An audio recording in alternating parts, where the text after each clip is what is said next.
qohumum nə deyər, filankəs nə deyər düşüncəsi bizi həyatımızda nələrdən geri salır? İnsanların, cəmaatın, qohum-əqrabanın bizim həyatımızda nə qədər təsir edəcəyi isə, o artıq belə deyək, bizim özümüzdən və sual altında olan bir məsələdir ki, buna biz nə qədər icazə verəcəyik. Bəli. Bizim həyatımızda olan anamız, atamız, qohumlarımız, hər birinin fikri bizim üçün belə deyək, dəyərli və qiymətlidir.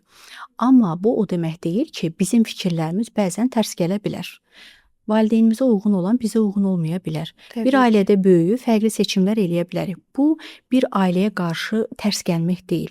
Bu artıq yetkin bir insanların qərarıdır ki, mən səni dinlədim, məlumatı götürdüm, amma mən özümə uyğun qərarı verməyi daha doğru bilirəm.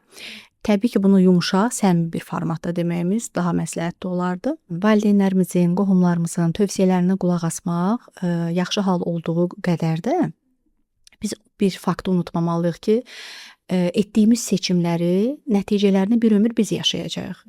Amma onları bir dövr əks gələn fikirlər mübahisəyə doğursa da, sonradan hər kəs qəbullanıb həyatına davam edəcək. Amma seçimlərin nəticəsini isə biz yaşamalı olacağıq. Ona görə də hər zaman seçim etdiyimizdə biz özümüzə sual verməliyik ki, mən nə istəyirəm? Bu mənə uyğundurmu? Edəcəyim seçim mənə qarşı illərdə xoşbəxt qazandıracaq, xoşbəxt edəcəkmi, etməyəcəkmi? Bu kimi sualları verərək biz doğru nəticələr ala bilərik.